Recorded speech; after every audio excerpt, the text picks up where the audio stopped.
Welcome to episode 185 of the Candlestick Kids Fantasy Football Podcast. In this episode, we take a different approach to the interview series as Chris from the Commish, Chris Benavides Commish FFP Fantasy Football Podcast, interviews Sky. So in a way, this is an autobiography of sorts of how Sky, the founder of the Candlestick Kids, came to be. So I hope you enjoy. Subscribe, comment, like down below, or give us a rating and review on the podcast, and enjoy. All right, man. We are officially live to tape. What is up, everyone? Welcome to the Commish Fantasy Football Podcast, a special collab edition with my man Sky Guasco from the Candlestick Kids Fantasy Football Podcast, also known as the TCK Podcast. Sky, how's it going, bud?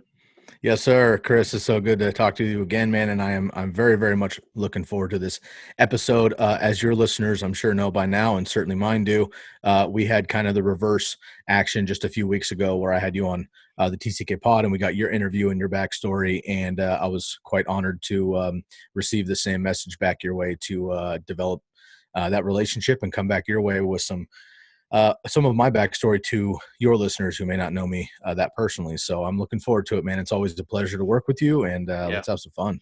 Dude, awesome. Dude, you took the words right out of my mouth.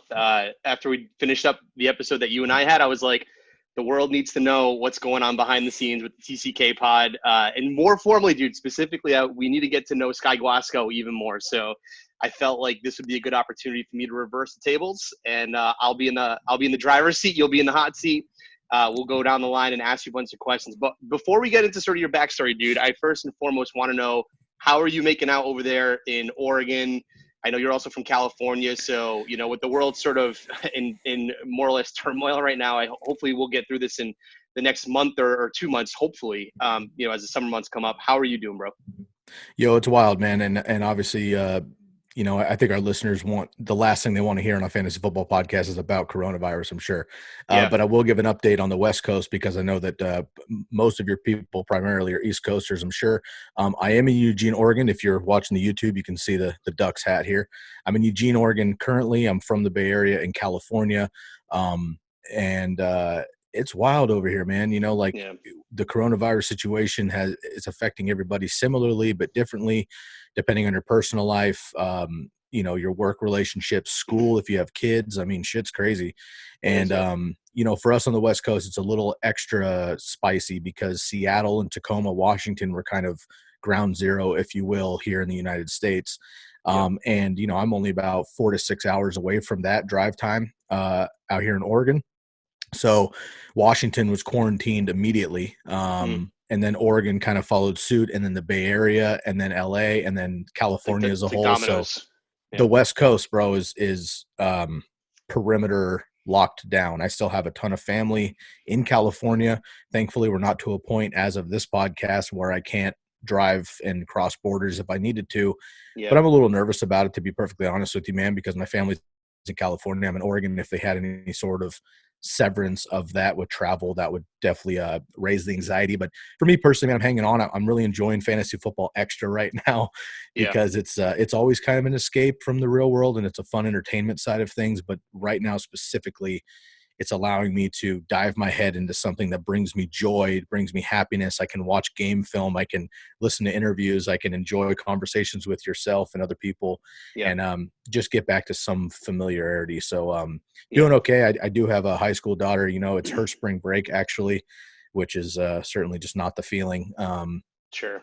But it's been tough with all the cancellations of things, and me and the missus are working from home now, as you are, and everybody else in the country for the most part. So just trying to kind of roll with the punches best we can, but at the same time trying to keep positivity and pay attention locally. You know, the only thing that I've done as far as diving into the news side of things is I kind of stay away from national news. I mean, I get enough of it with fucking Facebook warriors and shit. Sure. I don't watch national news on purpose, but I do pay attention pretty heavily to local stuff.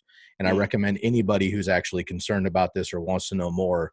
I know you're out in Massachusetts. You know, I highly recommend that people listen to their local city stuff. Listen in on a board meeting that you never thought you would actually do, because they're going to know things that affect you personally, instead of watching news that's just constantly fabricated rhetoric to terrify us, whether it's true or not. So That's my coronavirus thing. No, I'll throw bro. it back at you quick, man. How are you guys holding up over there? Yeah, we're doing good, man. Yeah, same situation. We were just on. We launched an episode earlier this week or last week at this point when this episode drops with Edwin, who's a doctor. We go through sort of basically an NFL analysis of player injuries. But we were talking to him a little bit about the situation.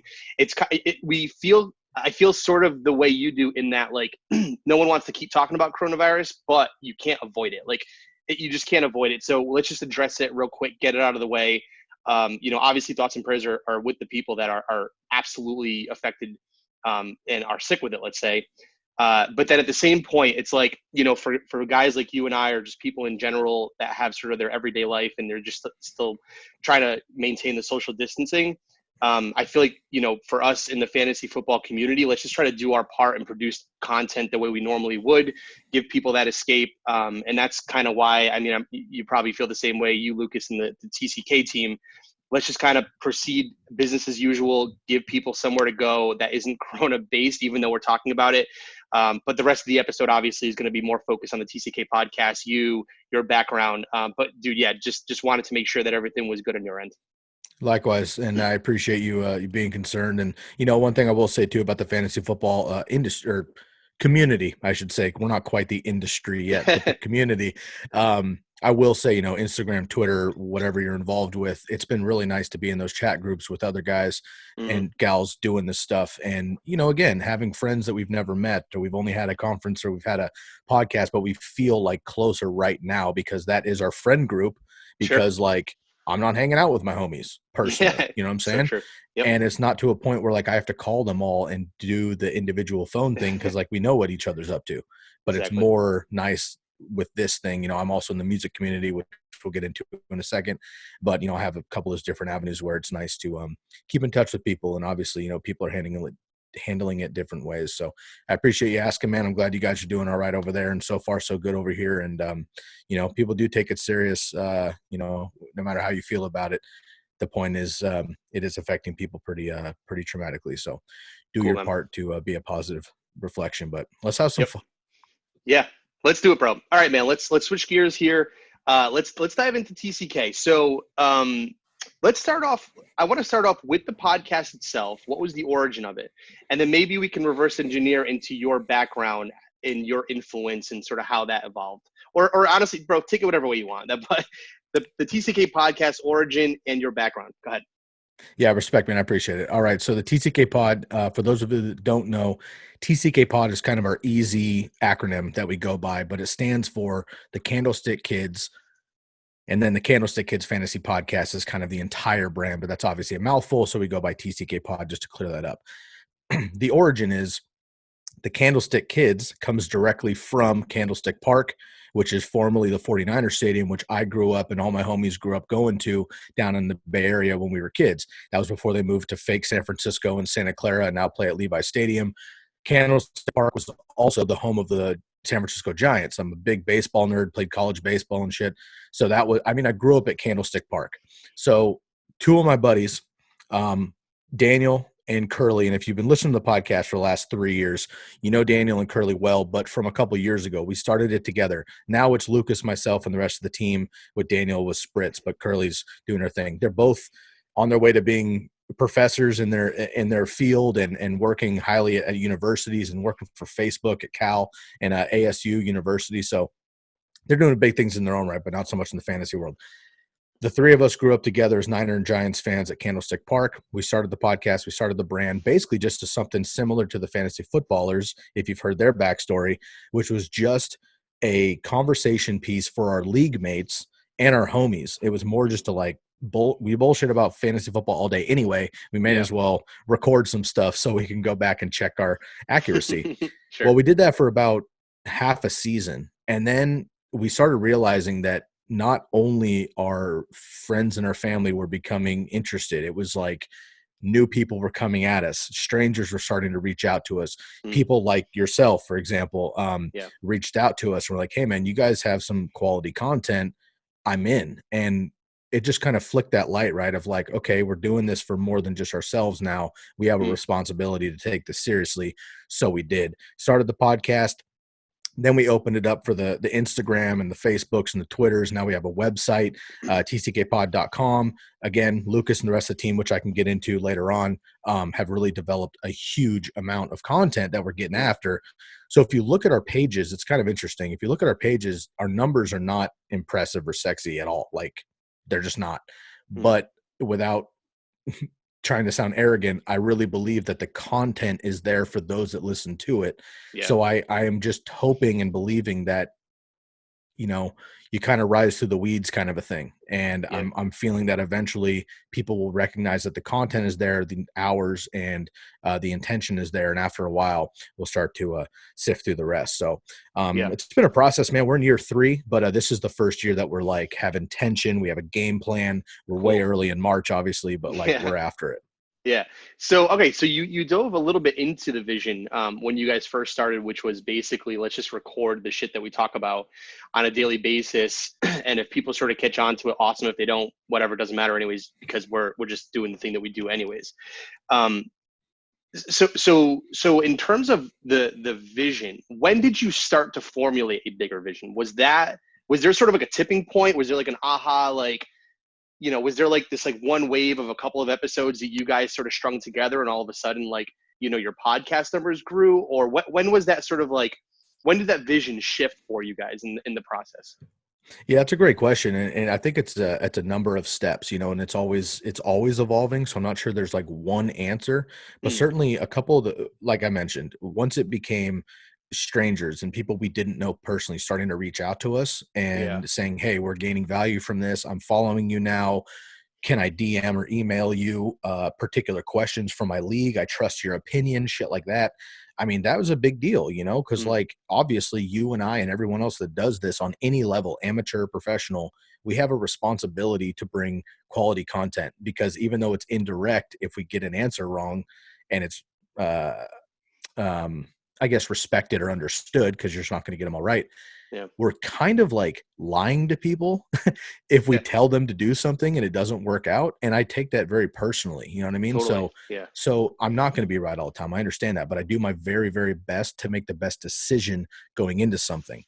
And as far as the vision, I think, once we hit 50 episodes or something, I was like, whoa, we've been doing this for a few months and that's actually got some ground. Then we hit our 100th episode, and I'm going to get into that in a little bit in the rest of the podcast here. But that was a huge deal. You know what I mean? Yeah. And I know you guys are kind of climbing that 50 mark right now, and you're just right behind us. But hitting that 100 mark was a big deal. And I had a plan going into that. I'll explain it later on. Sure. But that, I think, was the benchmark where I was like, this is 100 episodes. So no matter what has happened, I've turned on my microphone. I've spent at least an hour. I've spent the research, which is a whole nother hour at least. I've made a post about it. I've done all these different things every single time for 100 episodes. And now we're approaching 200, and we're kind of, just in that same thing, learning every day. So benchmark was huge there. And then moving from Daniel, Curly, and myself, kind of just a trio of childhood buddies, into Lucas and the rest of the team, that transferred a lot too. Because now we're a collective versus just some homies fucking around. Yeah, totally, bro. So when you first started, and maybe this wouldn't be the case for you, but I know it was for me. When we first started with the Commish, one of the things that was sort of in the back of my head, I had a little guy back there saying dude, you don't know what the fuck you're talking about compared to some of these other people. So why would anybody want to listen to you? So I guess it's that little bit of self-doubt that whatever you put out there isn't going to hold up to, a level of sort of satisfaction. Did you ever have a little bit of that, lack of authority when you first started? Did you feel like you just didn't have that confidence? And then what did it feel like to sort of grow over time?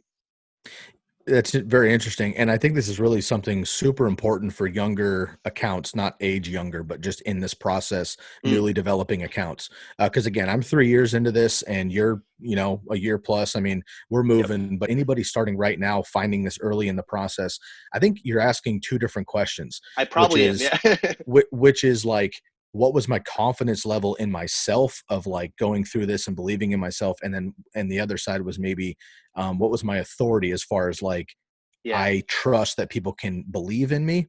Sure. The first one with the confidence, I don't have a problem with confidence. And again, I know that always comes off as I'm an arrogant asshole. I'm not. I'm super fucking chill. Yeah. But the reality is I have a long time music background, which we can dive into if you'd like, but all that's done is performing on stage for a decade plus. That's just allowed me to be comfortable with myself 100% inside and out. Hmm. I also have an extreme passion for fantasy football, which everybody that does this does. I played football for 12, 15 years. I played baseball for 12, 15 years. I know the game in and out. So I'm very confident in my decision making and my film watching and my breakdowns. It's not that I'm better than anybody else. I just know how much work I'm doing. I've been reading box scores with my pops since I was like 8 years old. I Right. mean, I just know the game. Sure. So when it comes to fantasy football, I've been playing over a decade, all this other stuff. I just feel like I have a good sense of breaking everything down. So my confidence is there in general. Cool. The authority to let other people take my advice and feel good about that, dude, I don't know that I'm even there yet.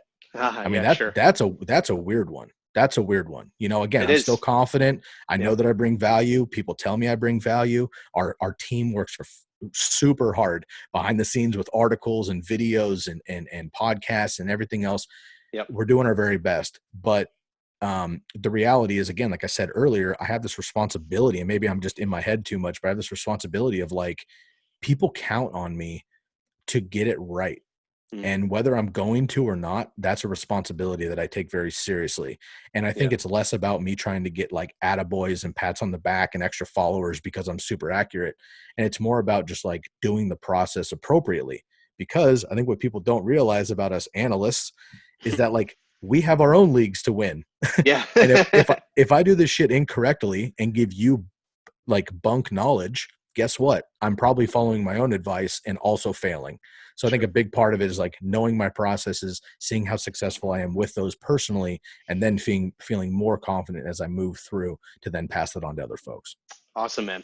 So before we get into the next topic, which I want to move into more of the general mission of the TCK pod, moving from 2019 to 2020, and the team that you've assembled, because I think your team is absolutely fucking killing it. And so I want to learn more about them.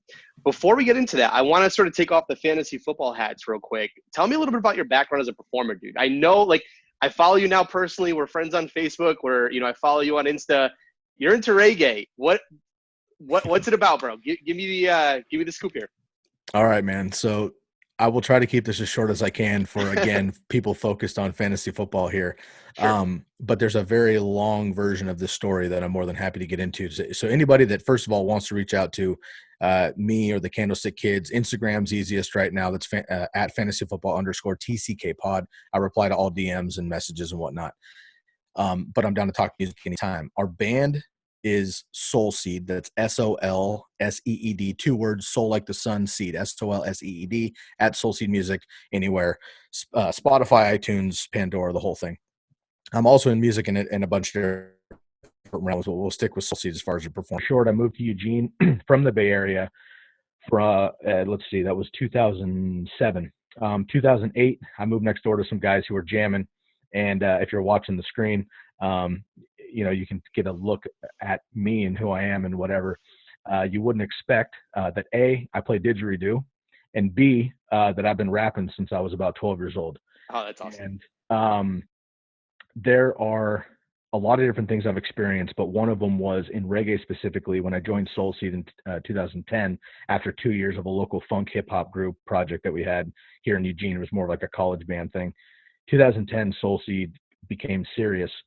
Started playing locally, started winning like best of awards and stuff like that here in Eugene. 2013, we decided that we're going to start going to California, going to Washington, whatever, to tour. Very quickly, it became serious. And it was like, look, if we're going to do this, we need to fucking jump in the ocean and see if we can swim.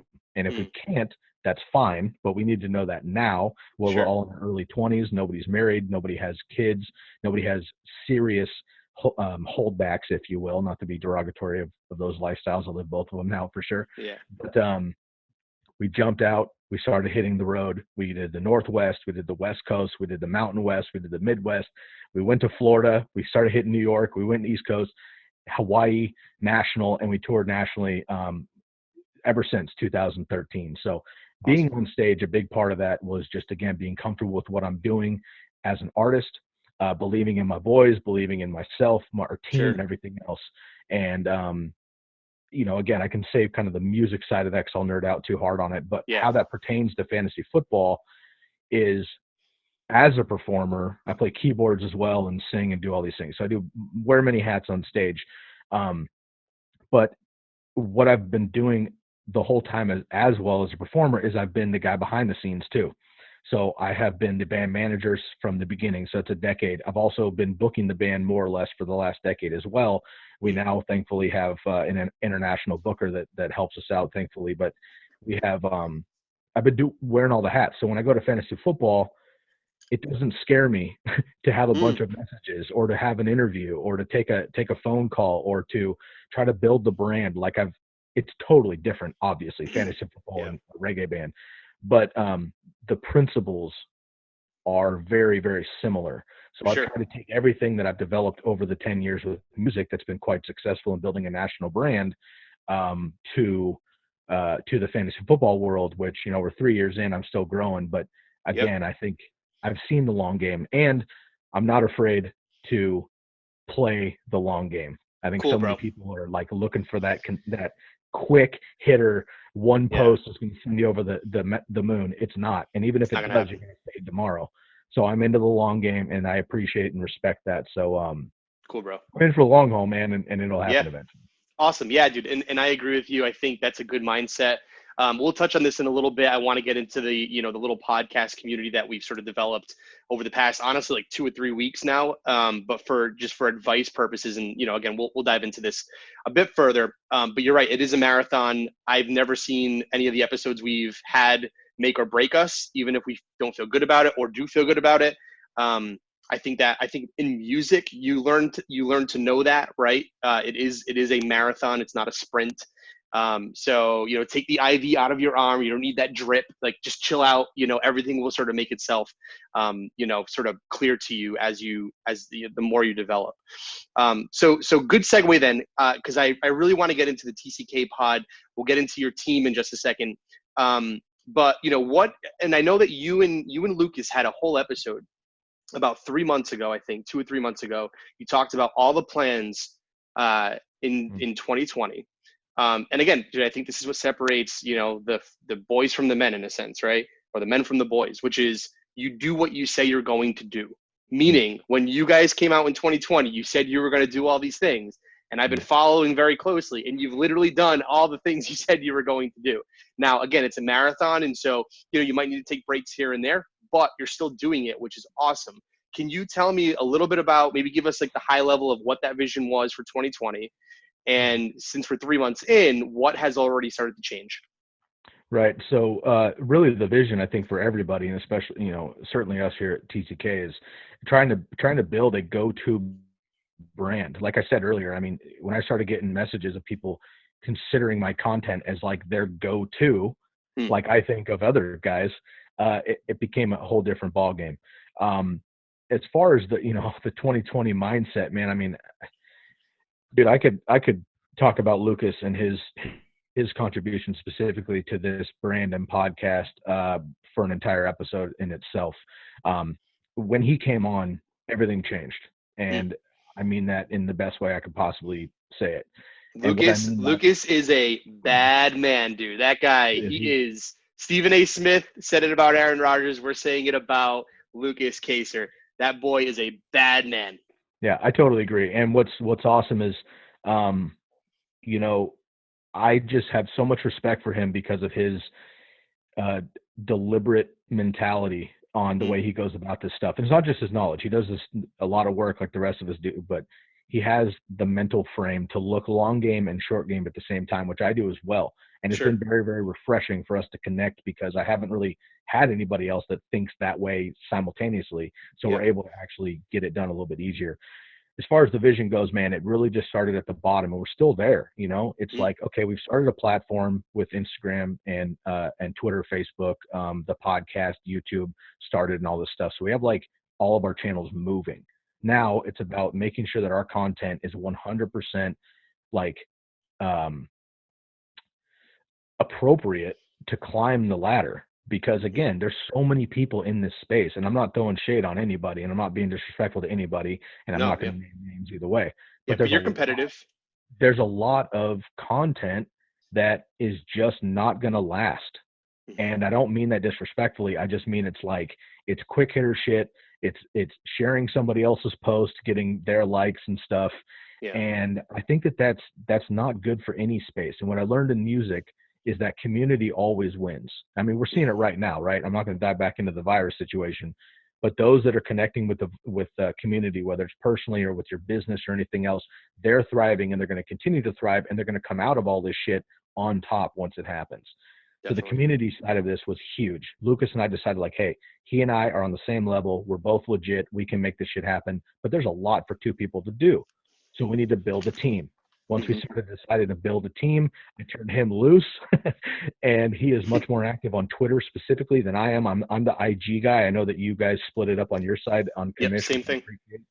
So I do the IG, he does the Twitter, and we turned it loose, and we found a couple more people, and all of a sudden, within a week or two, we had people who were writing articles, who were updating the website, who were like focused on dynasty, focused on redraft, focused on rookies, making bar graphs and shit. I mean, like, it went from here's some cool ideas to we're fucking doing it in about 10 to 14 days. And again, we're not special. It just was the mentality of like, this is what needs to happen next. Do this first before we move on. As you said, we've been checking them off. That was the first one to happen. It's happened. Now we can divvy up that teamwork to everybody. And as I mentioned, I know that you have a couple guys on your team, obviously, Alex and Eric and everyone else involved. It's awesome. It's awesome when everybody has the same core value and focus on the common goal. So you can turn everybody loose and trust them. And, you know, this is quote unquote my brand and quote unquote sky of TCK Pod because I started it and brought these guys in. But just like music, I don't consider this my thing with other people helping me out. This, like, TCK Pod is a collection of people who fucking want to crush, and we just happen to do it under this umbrella. And I'm super thankful that they're on my team. And honestly, they're on other teams too. And I'm super supportive of that. And I'm super stoked for them because they're not just TCK. They have all their own personal brands. They have all these other podcasts and networks they work with. And I'm 100% cool with that because the reality is we're all in this together. And if anybody makes it, we all make it. Dude, totally. So then just diving into a little bit about sort of the core value set. I think one of the things that you said, which is interesting, and again, it's kind of hard to parse this mentality without sounding like, you know, we come across and say that other, let's say fantasy football podcast brands are not sort of up to the level of, let's say, longevity, like sustaining longevity. But what I do think you hit on, maybe without saying it, is that, and I'd like to maybe see if you could clarify, is it seems like there's a missing problem in the fantasy football community in a sense. Like, they're not solving a problem, right? And so when you solve a problem, there's a set of core values that can kind of come together to then, as you mentioned, unleash on that problem, which for Lucas and you guys sort of see maybe what that problem is, and you thought to come together and fix that problem, whatever that problem might be for you guys. Have you guys thought in that mentality? I'm gonna try to maybe, you know, expand maybe the thinking here.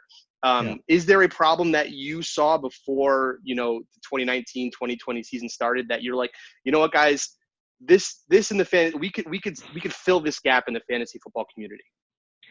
Yeah, and that's a super loaded question, of course, with many answers. I think that maybe the first thing that comes to mind is there's a difference, and you're in advertising, I'm in advertising, you're in marketing, I'm in marketing. We have a different mentality maybe than the general fantasy football player. And I think the biggest difference that I'm seeing in the community that we're both a part of, and on Instagram and Twitter and whatnot, there are a shit ton of pages, and there's a shit ton of people who do this the way that we do it. Have a podcast, have a page, run a website, cool. Yep. The difference between running something just because, like, you're a homie that wants to do this stuff and building a brand is that there's something where there's either a logo or there's content or there's a voice or there's a face of something where when they look at it and they see it, they know it's you right away. Your guys' logo, which I always keep up here for every single episode because you're Thanks, the homies. Bro. You got it. But this logo right here, which people always think is me, by the way, which I love. But this logo up here, man, is perfect. Now when I see that anywhere, whether your name's on it or not, I know that it's you. And that Awesome. is a brand. You see this little duck and it's the University of Oregon. That's a brand. I think a big thing for us is like, we're not going to be a brand like Fantasy Pros, the fantasy footballers, ESPN, CBS, all these guys. They're doing their own things. I think what's cool is BDGE, the Big Dogs Gotta Eat Network, Nick Ricolano, Snacks Animal, and the crew were the first independent group that I really latched onto. And I know that we're going to get into that a little bit deeper as well. So I'll kind of save that piece of it.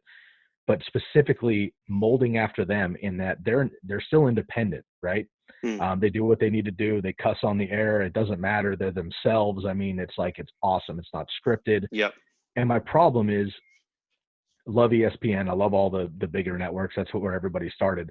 But my issue now with ESPN is everything is so kind of like microscopically mentioned, quickly glazed over, and you're not getting as in depth in things anymore because they're so big. Like Matt Berry is no longer looking at spreadsheets doing his own homework. He's not. He can't. He has no time. So he's got 3-5 minions fucking doing his homework for him, and he reads off a teleprompter. Yep. I like to be in the dirt. I like to be in the weeds, the clouds in the dirt, if you will. And I think that's super important. So what we wanted to do was bring an authentic brand, bring like honesty to what we're doing, and then own up to our shit. Something that I really take pride in is our recap episodes every year. Daniel and I have done them. We do bold predictions and sleepers and busts and gamers and everything else like everybody else does. But what I haven't heard any of the bigger industry people do other than the fantasy footballers is come back after the season 6 months later, recap all of that same information and break down why it actually happened. The truth episodes, if you will, if you listen to footballers. Dude, I learned so much myself on my own shit when I do those. And it's not that I'm right or wrong. It's why did it happen? And it helps me develop things for next year. So I think the biggest thing, that the gap we were trying to fill was authenticity, pushing it forward, going step by step and growing kind of slowly but surely as we can. And then again, hopefully in the next couple of years, which BDGE has been able to do over the years, is go from just a dude in his living room to a brand. And that's really where we're trying to grow. Awesome, dude. So then just to wrap it up, because we're already starting to let's say mesh some of these topics together, because I did want to go into sort of the business of fantasy football, which is sort of what we're talking about. But in your mind, what I guess, where do you see, and I know, again, you and Lucas talked, you had this episode in 2020, but for people that didn't hear it, where do you see the TCK podcast, and let's just say the brand, going from this point forward into 2020 and then maybe into 2021 if you've thought that far ahead? Absolutely. So I think the biggest thing here, for the goals and objectives is just a mindset mentality is really to stay a student and learn from my peers. That includes you. That includes the community that we're in, because we're all doing things differently. I just texted you the other day when I noticed all of a sudden, out of nowhere, your Instagram images looked a hell of a lot more clean and they were templated out and they're fucking prime, dude. And I was like, yo, they look really good. They look professional. Well done. And I shot an attaboy on a text. Yep. And just little stuff like that, like being there for each other, I think is super helpful and supportive. So the goals and objectives are just to always kind of be like, always a team player. I'm not in it for myself. I'm in it for everybody else. And that's just how I am. And that's how I like to do collaborations for sure.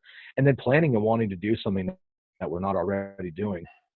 Dude, the live thing is my jam. And we haven't done it yet.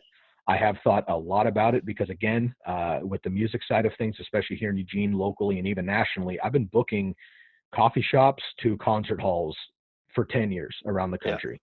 And I'm quite confident that at least locally for now, but we could get 20 people even coming out who want to talk fantasy football, and we could have a little panel. We could have guests. Awesome. We could do a fucking live Zoom thing like this and bullshit with people, have a live draft afterward or something like that.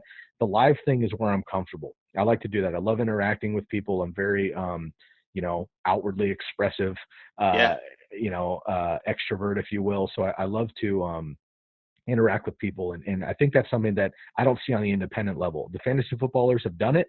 Obviously this year's a wash, but they have done it and they've done it well.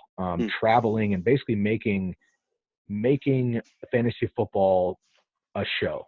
an entertainment, a concert, if you will. Mike of the Fantasy Footballers is a former musician as well. I've heard him talk about it a lot. And it's just like when he's on stage, he comes out like it's like this different mentality. You know what I'm saying? Yep. And it's fun doing these conversations with you because I can be more loose and kind of like free flowing. But you know how it is when you do a podcast by yourself. It's like very sterile, and I'm reading my notes and I'm making sure. And that's just not the vibe, dude. You know what I mean? So I think the live thing is something that I want to do, and I encourage anybody else to do because I think it'd be fun as shit. And you get a lot of you get actual reactions from people in real time with body language versus keyboard warriors, if you will. Makes sense, bro. Yeah, I love where you're headed. It would be fantastic. The evolution of where fantasy football is going, and I talked a little bit about this on the episode that you did with me, where it came from a space of just taking stats off of the USA Today to it being sort of a rock concert. It's just kind of a mind fuck in a sense. It's like, it's really cool to see this thing progressing, but dude, you really have to look at it from sort of like a, I don't know, I think it's like psychological standpoint, like a biological standpoint. It's like, it's a form of entertainment and people love it. So, it's like, how else can we make this thing more fun for people, and people are going to gravitate towards it. So I love where your head's at, man. So before we go into the team itself, for the TCK team, I wanted to touch on this group that we're in now. It's been about 3 weeks. I think you and Lucas formulated it. And also shout outs to our boys over at Fantasy Football Limelight. Those guys have been crushing it. I think the gentleman's name is Sherrard down in Alabama. He created one as well. And he's been posting a ton of great content as well. I love what he's done with his brand. I guess what I'm trying to do here in this sort of small segment is,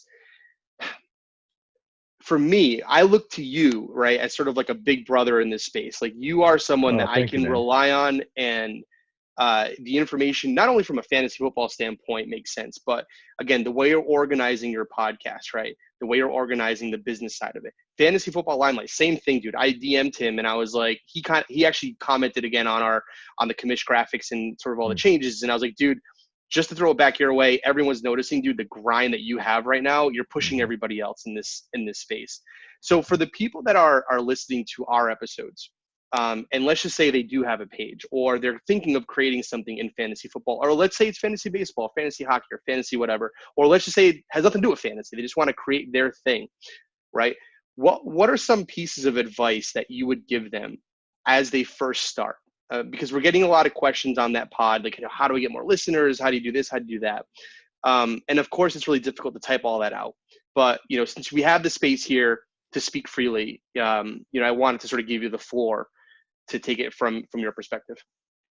Yeah, 100%, man. And this is the most important thing. And honestly, dude, here again, I've been in marketing and advertising one way or another for over a decade. You have too. So we have different mentalities. But the reality is the pages that we run in fantasy football that people know us with are like microscopic pages as of right now. So it's kind of funny to like know what you and I know, but at the same time not have the evidence necessarily to like, hey, like, trust me, go look at my page and see how fucking much I'm crushing it. Yeah. Because we're growing, and that's just how it is. But what I would say, man, is the number one thing is teamwork makes the dream work is legitimately like something that I go by every single day. I know it's cliche, but what I always say about cliches is they become a cliche for a reason, right? Mm-hmm. Another big thing is, we have a great team right now with the TCK pod, because everybody involved here with the TCK pod, although we all have our own individual sort of agendas, if you will, we see the common goal and the collective mindset here to help each other out so that we all get to grow as a group, but also individually. Mm-hmm. So I would always say community and working together is such a big part of this, man. I mean, you and I have become like legitimately like good friends. We live 3,000 miles away. I don't know if I'll ever be able to like meet you in person. but we become good buddies through this scene in just a couple of months, because we're both authentic, we're both open, and I'm finding out quickly, and you are too, there are so many other people in this space who love something and want to share what they know and also want to talk about it with other people. Sherrard's a great dude, deep Alabama, great guy. And you know what? There's so many other people. I'm not going to start listing them off because I'll leave people out, and I'm not going to play that game. But since you brought them up, He's excellent, man. And there's a lot of people in the space and in those groups that are working real hard. And what's really cool about those is that we have these, kind of fantasy football Instagram chat rooms where it's kind of only pages that help each other out and share each other's content and are just supportive of each other. Yeah. One thing that I'm really starting to enjoy is, for the most part, it's like, somebody comes up with a new graphic, for example. They'll put it in this group first where all of us do the same things. And instead of people being like, yo, that shit's whack, bro, or like, I have that idea, or what are you doing? Every person is like, hey, man, this looks great, but I recommend this. Or, hey, why don't you fade that back? Or why don't you change this text? Or, hey, man, the commish is kind of already doing something similar. Why don't you do something different if you didn't know? Kind of a thing, right? So it's like, it's not stepping on people's toes and talking shit. It's constructive criticism, which A, gains respect, which is what life's all about. But B, it helps people grow in the space individually and collectively. And we've had a ton of people over the last couple of years, especially last couple of months, come at us and be like, hey, man, like your Instagram, your content and what I put in the post is really dialed. But people don't read the shit because the pictures look like shit. And Instagram is all about the attraction visually. So if I have a bad image, people don't even read what I'm looking at because they fucking scan through it. So I've been trying to get better at the graphic side of things, which is not my forte, to match the verbal content that I'm actually producing that people do find value in. So it's this huge give and take, man. And again, teamwork is huge. Communication is huge, and really just being authentic and honest the best that you possibly can, and trying to be yourself. Because the other separator is that each individual person that has their own brand has their own individual personality, right? Very few people who are like somebody else get to that level because there already is one of those. Right. And ultimately we're all brands ourselves. You know what I mean? So you have to just like be authentic. Now don't be full of shit and just super different because you got to be different. Be yourself. And if who you are authentically is what people are attracted to, it'll grow itself. Awesome, dude. And then one more question before we move on to the TCK team. Again, I want to dive deep into this and know the people who are supporting the whole podcast. For the younger listeners, for the people who were in that community list, the community with, this kind of ties into, maybe some of your role models in the fantasy football world, the football world. Who did you start off with looking up to, and who would you recommend those people also look towards? Of course. So start way back. So I've been playing over 10 years plus. I know that you've been helping Pops for 25 years or whatever. Yep. I mean, it's, you have a long story that I'm sure your folks are well aware of. For me, I've been playing football since Pop Warner, dude. I've been playing since I was about six years old. I'm 33 now. And I played a good 12 years all the way through high school and whatnot. Baseball, even longer in college. So I've known the game for a long time, but I didn't start playing fantasy football until probably 2007 or 8, maybe, when I moved up to Oregon. I was just doing different things. And at that time, that's when ESPN started recognizing fantasy football as a thing. Right. Like fantasy football used to just be like the homies in the garage fucking taking notes. Exactly. You know what I'm saying? Yeah. And once the internet became the internet and social media was birthed in the early mid 2000s and all that kind of stuff, and you could start communicating worldwide with people and friends, video chats and whatnot, and we were able to really bring in this new thing. And that's when I got involved, just happenstance. I was 19 at the time. I joined a homie league here in Eugene, and the rest is history. But really, Mike Clay was the first one at ESPN. Now, Matt Berry, everybody knows, of course, and of course he was involved too.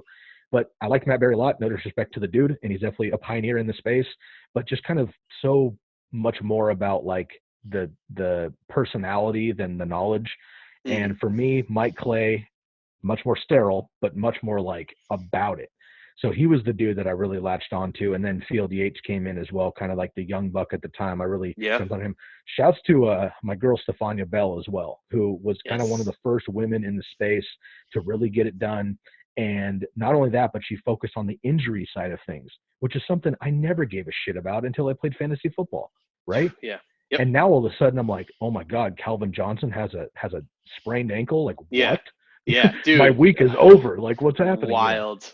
Yeah, dude. Not to cut you off here. And I'm not even saying this. I am going to push Edwin towards you as fast as possible, but we I love it. just dropped Edwin. He's a soon-to-be doctor. He's going to be a doctor within the next couple of months. He's doing his boards. We just launched an episode on how to understand NFL injuries and what their impact is on fantasy football. Dude, I learned more on that episode than I have in like the entirety of 2020. Like he broke it down in a way that it blew my mind just to hear him understand.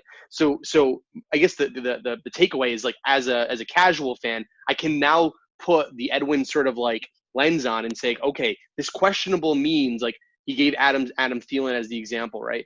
Adam Thielen's questionable doesn't mean that he's ready to come back right now, which means maybe you don't play him. By the way, we played him last year in the TCK pod league, and that fucking killed us, right? So having that insight on the injury side, dude, like people like Edwin and, you know, is it Stefania, right? Stefania Bell, yep. Dude, that insight on the injury side is huge, is absolutely massive. And so anyways, yeah, back to your point. It's like, yeah, you start looking at injuries much closer when you start playing fantasy. Well, you look at so many different things, you know, as just a football fan, right? Like my dad, for example, he's been interested in football for 50 years. Right. He's never given two shits about fantasy football at all. So when he and I watch games together, I watch the game completely different than he does. Yes. You know, he doesn't give a shit who the offensive coordinator is, what the game scheme is, which offensive lineman isn't playing, who's in concussion protocol, any of this shit. He just gives a fuck that, like, oh, the Niners are playing the Rams and this is a rivalry game, so I give a fuck. Yeah, I look at it like a totally different mentality, right? Yep. So back to it really quick. So of course the OG guys, the ESPN crew for sure was the first, I think, for maybe everybody our age, but definitely for me. Moving more to like a independent, if you will, in a current state, then I fell into the Fantasy Pros crew. Started listening to their podcast. I love the Fantasy Pros podcast. Bobby Sylvester, my man Mike Tagliere, super great analyst. If you don't listen already, if you're not familiar with the Fantasy Pros network as far as a website and the draft wizard and everything else, I'm going to say this super politely, but you're fucking up big time. Especially in fantasy football, you have to be on Fantasy Pros. You need to be checking things out. I'm not saying they have all the answers per se, but they have a lot of tools that help all of us guys that do this. They have a lot, yeah. They have a lot. And not only that, they have – so ADP is average draft position, which most people know now, but I didn't know that term until 5 years ago. They also have ECR on their website, which is expert consensus ranking. Yep. So if, you know, me and Chris and many other people were to come together and put all the rankings on the spreadsheet, that would be the ECR of our little group. But these are like legitimate professionals from every network that have their consensus rankings. So you really get an idea between the difference between Alvin Kamara and Dalvin Cook from 80 different analysts. So that's huge. Fantasy Pros is big. And then more kind of on the grassroots level, Nick Ercolano and the Big Dogs Gotta Eat crew. Nick was probably the first independent person that didn't have like a big following, a big network, and a name brand, CBS and you know, some of these other guys. I found Nick about 3 or 4 years ago, just scrolling through YouTube, and one of his videos came up. I watched it and I was like, damn, he was like really in depth. And the dude's just fucking sitting in his living room like, who is this kid? I watched another one. All of a sudden I was like, man, I agree with a lot of it. And I didn't tune in because I agreed with everything. I tuned in because I was like, damn, he's done all the same shit I do. And I know that I put 4 fucking hours a player in. He's like, he's doing it. So I started paying attention, started growing the brand. Nick was a huge influence for me. I super appreciate the compliment on the big brother thing, man. That means more than you know. I super appreciate that. I would turn that page and pay the same respects to Nick, as being kind of a big brother to me. And he was somebody who was much, much larger, definitely now, but even when I first started in him, and he would, you know, I reached out to him and I was like, hey man, I got 100th episode coming up. It's a big deal for my podcast. You're on episode fucking 9,000 or some shit. But I've got 100 episode. I want you to be that interview. And my first interview of this kind, which I've done a few now, my first one was Nick. And he came back and was like, hey man, I'd be honored. Let's do it. And it was the first time we met, first time we spoke. And I was like, hey bro, I don't want to like fangirl out on you, because it's not, I just don't want to do that. But I do want to pay respects. And you've done it a couple times with me. And I appreciate it, dude. And I don't take it as blowing smoke, because in the music world, I've had a lot of people be like, oh man, you changed my life. Your music is fucking this and this. Like, And it's kind of weird to take if you're not used to it, you know? Mm-hmm. And again, I'm not Mm-hmm. trying to blow my own horn, but it's like, it's Yeah. just, it matters. You need to take that in, like, hey, you're doing something appropriate. Somebody appreciates you. Pay that forward, you know? And Nick Totally. really kind of brought me in and took the respect. And so I've been able to carry that on. So ESPN for sure. Fantasy footballers are the OGs as far as the independents, you know what I'm saying? Yep. Sure. But again, I think they're almost like outgrowing themselves, and like they're getting closer. They're always going to be Andy, Mike, and Jason, and like your fucking homie uncles that are just next door kind of a thing. Yeah. But I think they're almost outgrowing themselves as well on like the independent content stuff. Mm-hmm. And so I'm kind of diving more and more into us guys, you know, not that I Yeah. disrespect any of them at all. Yeah. But it's a little more watered down, you know. I got to be totally fair. Like, I agree with you. If we're just talking a business development strategy, just kind of going to go off on a tangent here. If I were the fantasy footballers, I would start thinking of their brand model as more like a Barstool model, meaning what Barstool has done is they've sort of started to eat up all these little podcasts and created different realms of worlds, basically, but they're all under the Barstool umbrella.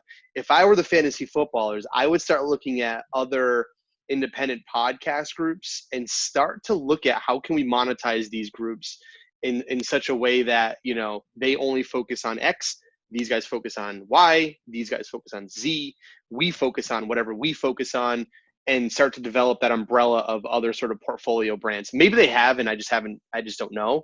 But I think that would help them, I guess, line up I guess they're starting to become a watered down reputation in some sense. Not a bad way. It's just, that's just bandwidth. It's just the reality of growth. Like, anyways, that's just that'd be my advice to them. Well, and you have to stay fresh. I mean, I think you hit the nail on the head. Like, they are always going to be the fancy footballers.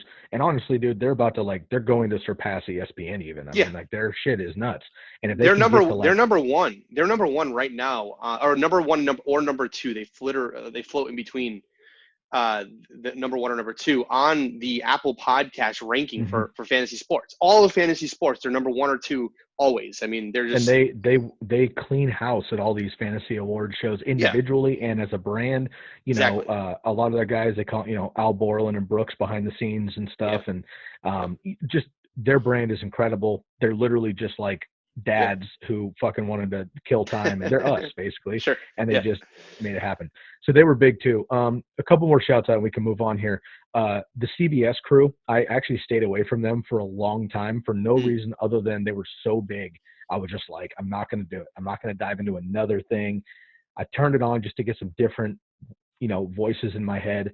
And I love the teamwork of Adam, Dave, Jamie, and Heath of the CBS crew. They do a great job. They all have their own takes. I think they're awesome. So I highly recommend a listen there. And then again, kind of lesser known names, maybe potentially depending on how deep you are into fantasy football. JJ Zacharyson is my dog. He drops 20-minute episodes every day, and they are just quick hitters, super well developed, very number focused. He has a great listener bag. What's the podcast called? The podcast is the Late Round KB. Let me find it here. I'll look it up here real quick. We can drop it in the show notes. I think that's fine. Yeah, please do. So yeah, JJ Zacharyson's fantastic. Awesome. And then another one I want to throw out there for sure, which is strictly knowledge. There's no entertainment. This is just like stats. But the 4 for 4. So the number 4, FOR, the number 4 for 4 podcast with John Paulson. John Paulson's in the top 5 of the Fantasy Pros rankings, ECR rankings every single year. The dude's a fucking monster. Very kind of dry, very slow, very sterile information, but dude is always on point. So I go from like footballers to 4 for 4, and I get my entertainment and stuff with footballers, and then I go get like the actual shit from 4 for 4. So those are a handful of them, and of course, shouts out back to Nick and BDGE who have gone from our system, and they're growing tremendously. Word, dude. Awesome. Cool, dude. All right. Well, then let's and I appreciate, dude, all that feedback is great. All the young listeners and people starting things off. Just to kind of cap it off with this one last piece here before we move into the TCK team. Yeah, a couple of the guys in that sort of community were asking, what are some different things that, you can do to gain more listeners? And well, for me, the first thing is don't worry about how many people listen to you, just produce content that you enjoy. But the other thing, and it kind of touches on what we just talked about, meeting the people that, sort of look up to, which is look at what other podcasts are doing, maybe not in the fantasy football space, but outside of fantasy football, outside of sports. Take a little bit of their techniques and maybe blend them into what you're currently doing. So if you're a podcast, man, expand your ethos of learning. It doesn't always have to be just about sports. If you enjoy business or sales or marketing or, I don't know, crime or politics or whatever, there's a podcast for everything. Listen to something that you might enjoy, learn from what that podcast is doing, blend it into what you're doing. And you might find some success there. And that comes from originality. I think that's helpful. So dude, that I couldn't echo that any louder, man. I know that you and I and we found this out in my interview to you. Yeah. So some of this, obviously we've kind of cut the chase on as far as you and I go, but there's a couple podcasts that are not fantasy football related that I know that both of you and I are into, which have helped me tremendously in either the format or how they do things. And of course, Gary Vaynerchuk he's the Don. We know that. Yep. But Lewis Howes and the School of Greatness is phenomenal, dude. Lewis is a former, I think it was arena football, I think is what it was. So yeah, he was a D1 college football player, and then I think he tore something. He had an injury, rehabbed it back, played some arena football, and now he's on the handball team, the USA handball team. So he's been to the Olympics, he's done all that. But yeah, that's he's like a semi-pro athlete. Just a great lifestyle podcast. But one thing I've learned from him, which has nothing to do with fantasy football, is kind of the art of the interview, if you will. Yes. And not that I'm incredible at giving or receiving interviews, but he has all these interviews that I really appreciate, and the types of questions, the in-depth questions, not being afraid to make people think or uncomfortable is super important. In fantasy football, we're kind of just bullshitting about real life that's fake, so it's kind of weird. But just having conversations in life and how to go about it mentally and stuff, he's taught me a lot there as well. So I love that approach of listening to different avenues for sure. Sweet, man. Cool. All right, bro. Let's turn it on to the TCK team. We've already talked about Lucas. I want you to go through the rest of your team, but again, maybe Lucas deserves all the credit that I could possibly throw at someone outside of yourself and everybody else in fantasy football. But man, Lucas, give it to him, bro. Give it to him. Lucas, dude, I will continue to shit on you when I play you head to head in the TCK league. But my man, your shit. Again, just kind of coming from a fantasy football lens, knowing what you're talking about, and sometimes knowing what you don't know. He's good at that as well. I've heard him say that. And I didn't realize this, but Lucas is kind of young, so. Can you tell me a little bit about like how that relationship started and how it's grown from there? Yeah, man. Lucas is quickly okay. So I'm 33. Lucas is he's in college still in right? college. Yeah, still in college. It's interesting, man. Like his maturity is just through the roof, and his intelligence. His intelligence of fantasy football is incredible as well. So it's funny because like when I think of him as, early 20s kind of a thing, I'm like, oh, he's like my little brother kind of a thing. But then I talk to him and I'm like, damn, this fucking guy's like my older brother, dude. Like I'm learning so much, Sure. So yeah, it's awesome. And shouts to Lucas all day. And he's a overly humble cat too. So he's going to listen to this podcast and be uncomfortable as fuck. And I hope he soaks it in because he deserves it. But I'll throw this out there. So dive back to Nick and BDGE. So my 100th episode on the TCK pod. This is before Lucas. I had Nick on from BDGE. Lucas actually works also with BDGE. So I had mentioned earlier that all of our team members have their own kind of individual things that are connected, and the webs are just all over the place, right? Which I love. It's more networking, of course. So Lucas heard the episode through Nick's channels, heard me, and was like, who the fuck's this guy? He enjoyed the 2.5 hour episode, and he hit me up out of nowhere. And he was like, hey, man, I work with Nick. He said, you're a good dude. I listened to the episode. I appreciated it. On that episode, because Nick has a big audience, I had asked Nick, I said, hey man, I see your posts all the time that you're turning down leagues left and right, league invites. You're turning down content creators because you have too many. You're turning down this. And I was like, hey, not to leech off your people, but I need all the fucking help I can get. So if you had one person that you turned away that wanted to come help me, that would be tremendous. I just left that go on his podcast. 2 weeks later, I hear from Lucas. He's like, hey man, I'm that guy. I've got A, B, C, D, E skills. I've got the hustle, the hungry. I'm basically a college kid, so I've got the time and I want to hustle. And I was like, holy shit, man, let's have a phone call. He and I talked for an hour and I was like, cool, man, let's just do what we can do and we'll see where it goes. Took a while for us to get our flow on the podcast because we're just way different people in general. But once we started getting our flow, man, like definitely something special created there after about 5 to 10 episodes. And now, again, I turn him loose. I reach to him daily and I'm like, hey, coach, what do we need to do? Right? Like, this isn't my thing. I'm like, dude, you know what you're fucking doing. You know what the next steps are. You tell me what I need to do. Dude, I'm a family man. I got the missus. I got a kid. I work fucking full time. I've got music on the side. You tell me what you need from me and I'll fucking crush it out. And it's been so helpful. Dude, let me I'll give you a listener's perspective, and I don't know if other listeners feel the same way. I probably am a little skewed and a little biased only because obviously we've done a bunch of episodes together and I love you guys.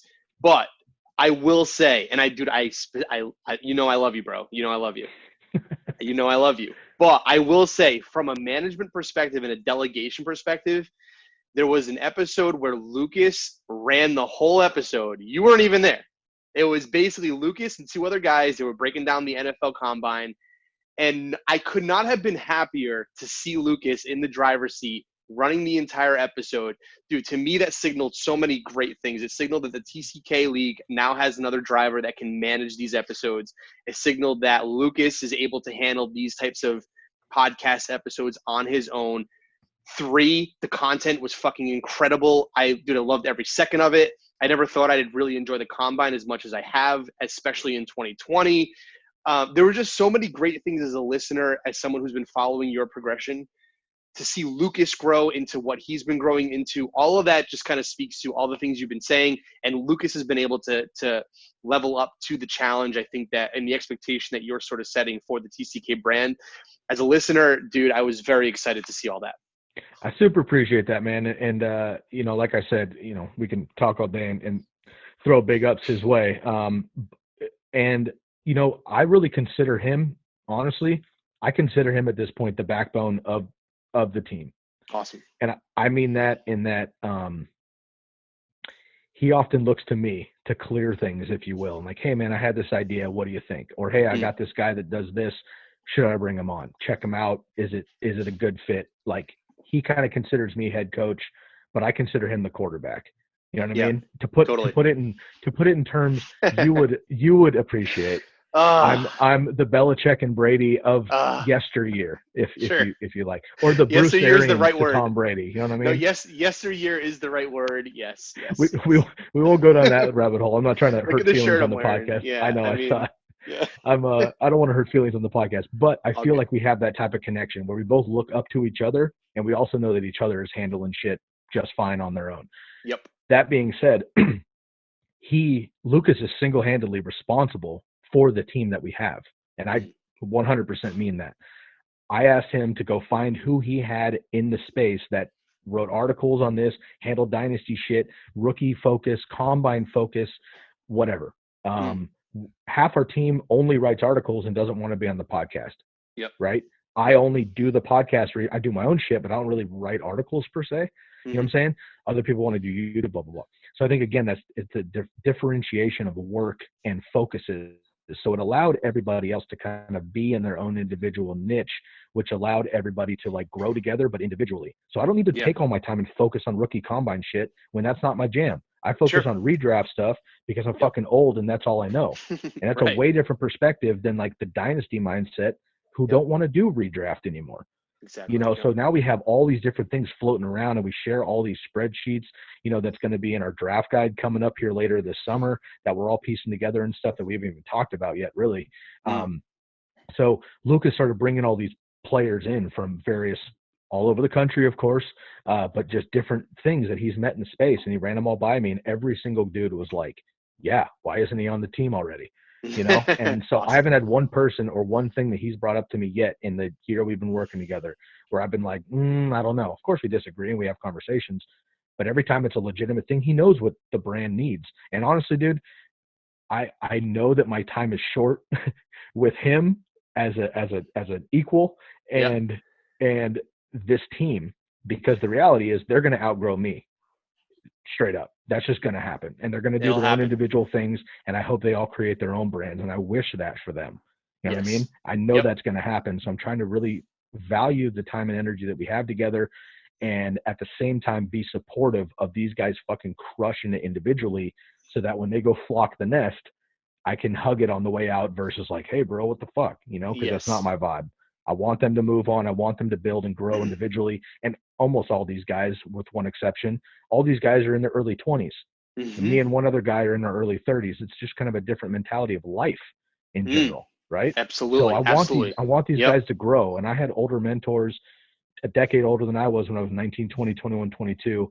And those guys super gave me the space to be myself and mentor me. And then once I was kind of like, all right, Pops, I'm good. They kind Yeah. of were just like, all right, man, good luck. And I really look forward to that opportunity with this team. Awesome, bro. All right. Well, that breakdown was incredible. And it's definitely speaking from a place of wisdom. I can so I'm 30 years old. I know you're 33. There's no way my 23-year-old self could have provided that kind of wisdom. So I know that is something you've developed over time with age. So you being a head coach, maybe break down sort of the rest of your team. I know you have Dwayne and Tyler and Corey. You've already spoke about Daniel and Curly, and I think you have another person named Danny. Can you talk a little bit more about the TCK team as a whole, how the umbrella is starting to formulate, how you're delegating, all that stuff? 100%. Yeah. So again, we're kind of ever evolving. I mean, Lucas is kind of like always branching out to grab somebody to write an article on this and work on this. So this might not even be up to date by the time people listen to this episode, to Sure. be honest with you. But yeah, so myself, Sky, and I'm the founder of the brand and the podcast, if you will, and the head coach, quote unquote. Lucas, who we've talked about a number of times, the co-host and the head of fantasy football operations, if you will. We have Dwayne, who is our lead writer and super stats nerd. I mean, this dude is like all about spreadsheets and going in depth, which I super appreciate. Tyler, who holds it down with the rookie stuff, the combine things. He's a content creator, definitely into kind of the rookie guru of the group, the combine and whatnot as well. Corey is excellent at Excel spreadsheets. He is kind of breaking everything down. So the information that we're all gathering, he's kind of taking and making it digestible on bar graphs, pie graphs, fucking, squiggle lines, whatever, which is super, super helpful. And again, all this is coming out on the draft guide, which I'm super hyped on. Danny, another content creator. All these guys are super active on Twitter. We can put, Chris, if you wouldn't mind, I'll shoot them over to you after. But I would like to just drop all these guys' handles for Twitter and stuff in the show notes, because Definitely. Everybody brings, TCK Pod is the brand, obviously, and everything. But all these guys individually, again, have their own brands, but they all bring individual value to different things. Like I said, some people don't even deal with redraft on my team. Other people don't deal with rookie shit.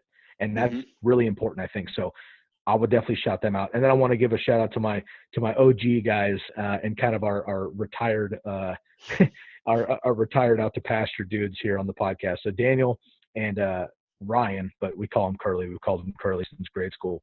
Daniel and Curly are two dudes that grew up with me playing Little League Pop Warner football in the Bay Area. We all moved out and about as we got older after high school, and we started the podcast together. So Daniel still pops on every once in a while. Curly's kind of out of the scene for now, but we're in multiple leagues together and whatnot. So Lucas, awesome. Dwayne, Tyler, Corey, Danny, Daniel, and Curly for now, and I'm sure there's more kind of in team and out will of grow. The system. Exactly, bro. Awesome, man. Good stuff, dude. I appreciate that, and I'm sure, I'm sure your team is just enjoying, the wave right now. It's just a really good time, I think, to start something up like this in fantasy football, in football in general, and they're all basically taking a skill set that they enjoy. They like the idea of creating something in with a brand, specifically the TCK brand, that is just doing the right things from a value standpoint. So, and I think you really, again, again, speaking from wisdom, you really can't ask for anything more in an organization or a company or a startup. If the company has a good vision, they have a good person that's leading them, just be grateful for that, because there's just not a lot of that in the world. So that's awesome, bro. Respect.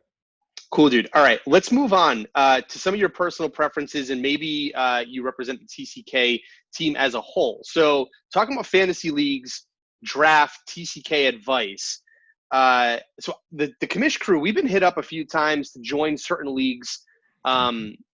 There's one called the Fire League or something, the Fire Fantasy League. We were hit up for that. We actually declined it, dude, just because I don't know that we can do so many leagues the right way, the way we want to. But I saw that you guys joined it, I think. We're in it. Okay, you are in it. So how many leagues are you in? How do you balance all that? Do you and Lucas collab on that? How does that all work? Okay, so I will speak 95% personally on this, just because, again, all of our teammates, everyone does different shit. I can't keep track of all that stuff necessarily. Sure. How many teams am I in specifically? Well, right now on paper, committed kind of annually, I'm in 5. All right, Okay. So that's a league of record, the TTK Pod Listener League, a Dynasty League that I've got with some, super long-term homies, a Yahoo League, which I am not into Yahoo personally. My brother and his boys have been in that league for 10 plus years. In Yahoo, they started. It's a non-PPR league, which makes my skin crawl. But I love my brother, and I help him out because he works more than full-time, and he can't handle it, so I just fucking run his team for him, basically. Awesome. I do an IG Homies League, the Fire League, which is kind of an Instagram pages league, which is super fun. We support each other. It was a lot of fun last year. We'll do it again this year. And then I'm kind of leaving 1 to 2 spots open, just because, again, I get hit up a lot too. But maybe there's bigger accounts that want one. I know that, our boy Smitty from the Fantasy Football Show, he runs all sorts of shit.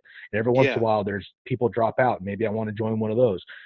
Maybe there's a family league that comes up, or there's coworkers or whatever that want somebody in there that knows what the fuck they're doing. Yeah. So, they might hit me up. So usually about 5, and then 6 or 7 tops, dude. When I was 25, bro, I was in 15 fucking leagues. And it's just stupid, especially if there's money on the line. It was just absolutely ridiculous. Yeah. About half these leagues, there's no money involved, so it's just kind of fun and games. It's just a family thing, and it's cool. It's whatever. The other ones where there's money involved, obviously I'm taking them more seriously, and I try to put more eggs in those baskets. Awesome, dude. Good stuff. So then amongst the leagues that you have, I know that you mentioned you kind of have a mixture of some keepers, some redrafts, some dynasties. What's sort of your favorite format?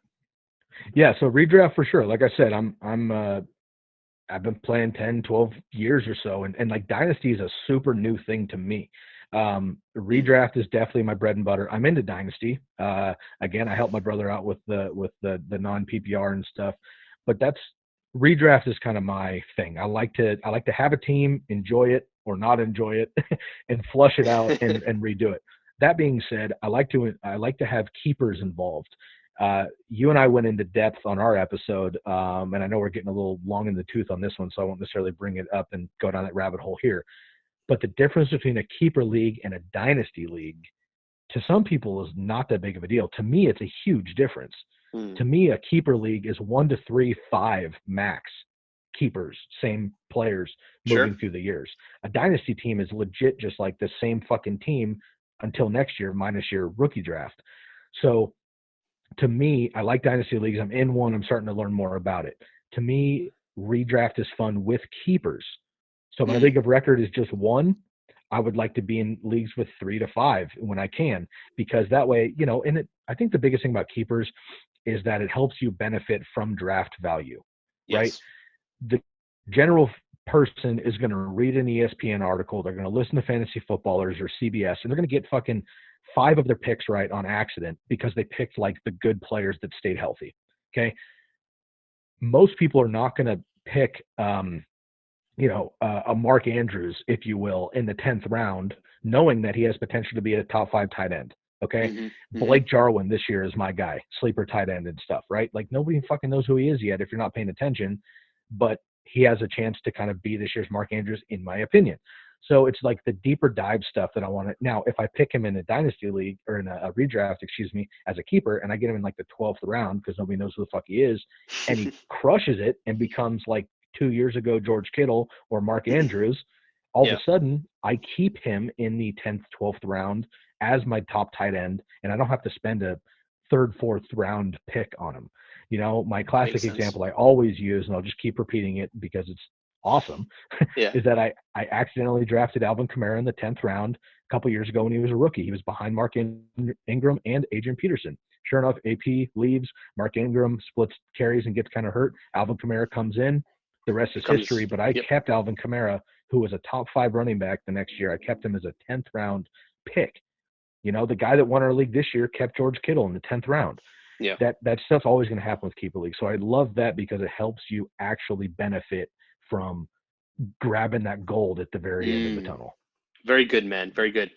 Cool, dude. All right. So we have about 10 to 15 more minutes here. I want to stay on track. We have a couple more things to sort of to hit on. Yeah, exactly. So I want to bang out the last couple of questions.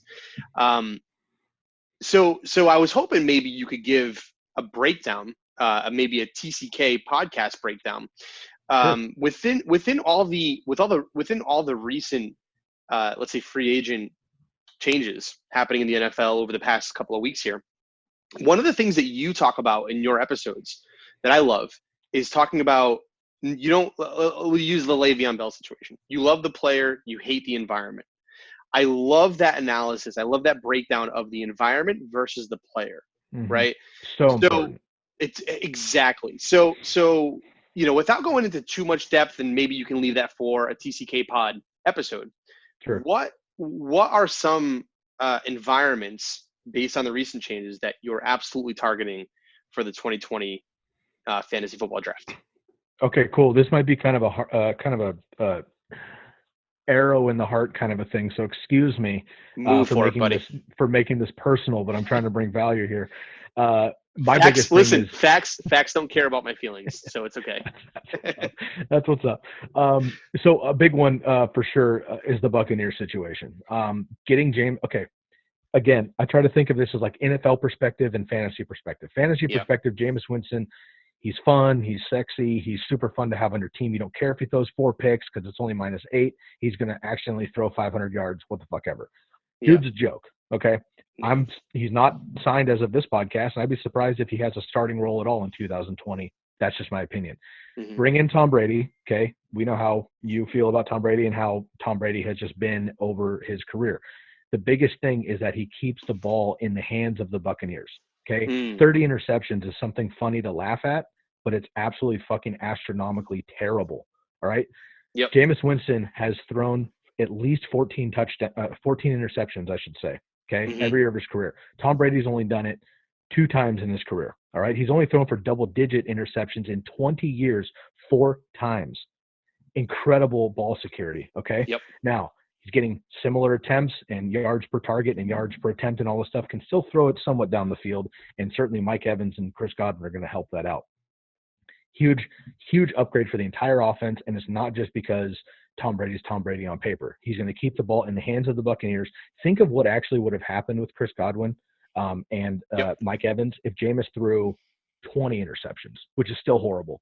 He had if you threw 10 less interceptions, that's potentially 10 touchdowns that could have gone to the team. I mean, that's like phenomenal. Anyway, I love the Buccaneers situation. I think they're going to bring in another running back with Rojo and draft somebody. They're going to crush. Love me some O.J. Howard to have a huge bounce back this year as well. Another team that I think did really well in free agency, and is, of course, with the Stephon Diggs trade over from Minnesota. I love what the Bills are doing, man. Yeah, sure.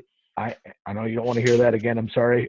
But I think the Bills have done a great job this offseason. Josh Allen is just going to continue to grow and be more accurate. Devin Singletary is probably my favorite sleeper. I don't even know if he's a sleeper anymore, but mid-round, not enough respect running back yet for fantasy. Devin Singletary is my RB 2 or 3 all day long. And then Stephon Diggs, I think, is fine. John Brown's going to be fine in best ball leagues for sure.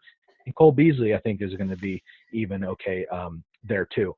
Browns I'll throw in as an alternate. I know that last year was a fucking train wreck, and I was like I was conducting the train of the Browns, but I think they're going to bounce back in a big way this year. second year with Baker and Odell for sure. They're bringing Austin Hooper, who has been incredible for Atlanta. They also revamped that offensive line with Jack Conklin from Tennessee, which is massive to help Baker Mayfield. And I think a big part of this is getting Freddie Kitchens out of the way and bringing in Kevin Stefanski. We saw what he was able to do with Minnesota last year. And I think Baker can definitely be Kirk Cousins eventually. So I don't find a problem with that. Love Nick Chubb and Kareem Hunt. It'll be kind of a shit show with fantasy running backs out there. As Kareem Hunt is still in the mix, but I think they're going to be just fine. A couple atmospheres, if you will, that I'm not super fond of right now. Houston has just fucking imploded on themselves. I feel terrible for Deshaun Watson. If they don't bring in Antonio Brown, I don't know who else is on the market to actually make a splash. I'm fading all Texans, and that includes my boy Deshaun Watson this year. I just don't think he's going to be worth it he's still going to be a top 6 quarterback off the board, and I'm not doing that. And then the other one, as of right now, you got to say as of right now, it's going to be the Patriots, and it's because even last year with Tom Brady and everything kind of peachy keen outside of Gronk on paper preseason, they were just fine. Obviously, Josh Gordon blew up, AB blew up, Gronk never actually returned. Sony Michel was like, but not good enough. James White, who's my dog, disappears when Rex Burkhead is in the mix. Plus, they have Damian Harris, who we haven't even seen yet.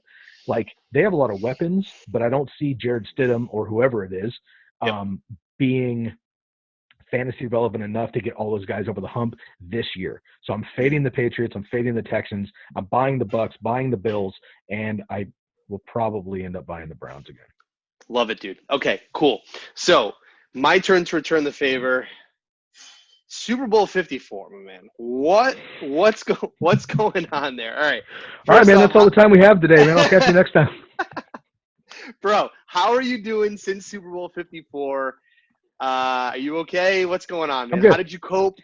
What's going on? How do you get over Super Bowl losses? Listen, I know Pats fans, we've had our success, but we've also lost 3. So it's tough to make it that far and lose. So it's really interesting to talk to you specifically about this, because nobody may ever, football team wise, nobody may ever and never had for sure, for the longevity of Tom Brady's 20-year career, nobody has done or maybe will ever do again what the Patriots have done over 20 years. I know the next one is like, well, Mahomes and Lamar Jackson. It's like, dude, we said that about fucking everybody, and it doesn't work out. Exactly. Yeah. Because Bill Belichick and Josh McDaniels, who gets no fucking credit, they are such a huge part of that whole situation. You know what I'm saying? So hard, dude. Yeah. The only thing I can compare it to, and I'm not tooting the Niners horn too much, but I mean, like the 80s and then the 90s, and then other than the Alex Smith fucking debacle, coming up back to the thing, they've had a long, steady run, like the Cowboys, like the Steelers and other teams throughout the years. So how am I doing after 54? Obviously, I'm disappointed and I'm bummed, but here's the deal. I'm not a Chiefs hater, which is great. Cool. If they lost to a team that I don't fucking like, I would have been pissed. I don't dislike the Chiefs at all. I think the Chiefs are a great team. They're kind of like the team in the AFC that I root for. I love Mahomes. I love Kelsey and Tyreek Hill on the field, at least. I'll make that clear. But I love Andy Reid. Everyone's rooting for Andy Reid. Unfortunately, it just came at the cost of the 49ers. That being said, I think the Niners were 2 years early from where I even expected us to be. Bro, nobody remembers, okay? They were 4-12. This is how the seasons go. The Niners win, and they're all fucking good, and now all of a sudden it's bandwagon shit. I get all that. I've been a Niner fan since I could fucking walk, okay? But the first Super Bowl I even remember being a Super Bowl was 1994 when they smashed up 49-26, I believe, over the Chargers. And I was super duper fan after that. It's a bummer, but at the same time, I'm just super, super excited for the future. As long as Shanahan keeps our shit together, as long as like 3 of our 12 running backs stay healthy, we'll be fine. Yep. I am not into expatriate James Garoppolo. It's kind of a joke at this point, but I'm also kind of serious that I just think Nick Mullins is as good, at least, and he's a hell of a lot cheaper, and we can get a ton of weapons if we let fucking Jimmy go somehow. But I think the Niners are really poised to make another run, and essentially if they keep this defense healthy and they keep this offense running the way that it does with Shanahan, we could see the Niners being a legitimate staple for the next 5 years at least. And I'm looking at that versus like we lost a game. Now you play that Super Bowl They were up, we know, 2 scores with 9 minutes left. We get it. Yep. So if you play that game 10 times, I'm confident the Niners win at least 9 5 of of them. them. I'm saying Maybe 9 of 6, them. 7. There you go. So it's a lot. I'm confident Yeah. in it. Mahomes is Mahomes, and he just showed us that right now he's the best player in the National Football League. Definitely, dude. Cool, man. All right, well, that's good, man, because you wrapped up all 3 questions that I had, which was like the 49ers outlook in 2020. You feel confident about them. They still have the weapons. I know that they lost Emmanuel Sanders, but, They'll draft Emmanuel Sanders. I'm not worried about that. Exactly. I'm not worried either. So good stuff, man. All right, let's get into a quick lightning round. You did this with me on the last episode. I'm going to go ahead and kind of give you the same level of questions. I'll start with number 1. Who is your favorite all-time 49er not named Nick Mullins? Nick Mullins off the board already. All right, I guess my second round draft pick. Jerry Rice is definitely cheating. He has to be it. You know what? I'm going to dial it way back. Garrison Hurst, who had some great years before he broke his fucking ankle horrendously. Garrison Hurst, I would say Garrison Hurst on offense, and Merton Hanks, who was the safety with the chicken head neck celebration when I was a kid. That was the best. So I'm going to go with those 2 guys as not Nick Mullins 49ers. Awesome, dude. Okay, who is your favorite all-time non-49er player and why? This one's pretty easy. I could break one down for each. So Brett Favre at quarterback, Barry Sanders at running back, Calvin Johnson and Julio Jones at wide receiver, and Tony Gonzalez at tight end. Specifically, if I had to pick one over all of them, it's Barry Sanders every single time. Awesome. If Barry Sanders had the offensive line ever for one season that Emmitt Smith had, no disrespect to Emmitt, but if Barry had Emmitt's line, nobody talks about any other running back ever again. I'm putting that out there right now. Barry Sanders is fucking phenomenal. He was even better in college, if you can believe that. Never said a word to the press. Super humble dude. Barry Sanders is my favorite player by far. Awesome, dude. Good stuff. Okay, and then sticking on the all-time favorites, who's your all-time favorite fantasy football player and why? This is another tough one. Mike Vick at quarterback for sure. Adrian Peterson in his heyday was amazing. Arian Foster had a handful of years too. Calvin Johnson at wide receiver, and again Tony Gonzalez. But to bring it up for the new kids, I've been loving what Kelsey's been doing lately. He's been set it and forget it after Gronk, and that's been real nice. Awesome, dude. Good stuff. Okay, next up, who is one player you drafted in 2019 with high expectations that let you down?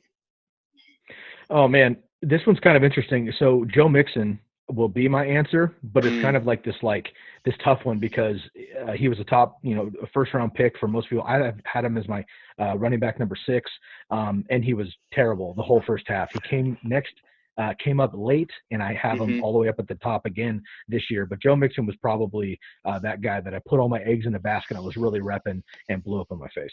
Yep, dude. I drafted I drafted Joe Mixon over Dalvin Cook. So yeah, I'm sure many other people did that as well. Tough break. I hear you. All right, next up, who is one waiver wire pickup from 2019 that carried you to a championship or close to it? Yeah, I mean, this sounds ridiculous, but in one league, I was actually able to pick up Dak Prescott after the drafts and waivers. Now, again, this is how fantasy football works. This is why I like redraft, because this year Dak Prescott's like a top 6, 8 quarterback, depending on how you do things. Some people have him in the top 5. Last year he was going in the 13th, 14th round, and I had him as a top 10 quarterback preseason. So he was just dying. I drafted Aaron Rodgers in the 5th round everywhere, and of course that blew up in my face. That might be a better answer than Joe Mixon, actually. But Devontae Adams too to go along with him. But I had Dak Prescott, who I got off of waivers late and just ran the table, dude. He absolutely crushed. Dude, awesome. Okay, next up, who are 2 players at each position that you'll be targeting in drafts, regardless of ADP in 2020? Let's keep it to one player at each position, just in terms of time. Totally. I'm going to go with Josh Allen and my running back Devin Singletary, both on Bills there. I guess maybe that's not the best move, but I do love what both of them are going to do. And wide receiver, I think Calvin Ridley actually surpasses Julio Jones this year, and I think you just get more value in the 5th, 6th round potentially. Also, my boy Michael Gallup, who I think will also surpass Amari Cooper. So those 2 guys for sure. And again, Blake Jarwin, way the hell down there for late rounds. But like realistically, I do think OJ Howard bounces back tremendously this year and gets it done with with Tom Brady. And actually, I'm going to change Awesome. from Josh Allen really quick. I'm going to go with Matt Stafford. I think Matt Stafford has a big bounce back, finally healthy. Kenny Golladay and Marvin Jones, I think he'll be just fine. Awesome, bro. Good stuff. All right. Who is one player you'll be avoiding at each position in 2020? God, it's ridiculous. Man, because of ADP, it's going to be Mahomes and Jackson unless I can get them in the fourth round, which I'm just not going to be able to. So those guys, it's just not going to happen because, dude, ADP right now is like second round. I'm just not going to do it. Kelsey, probably the same thing. Kelsey and Kittle, love my boy Kittle, but that's not going to happen either. Running back, Aaron Jones.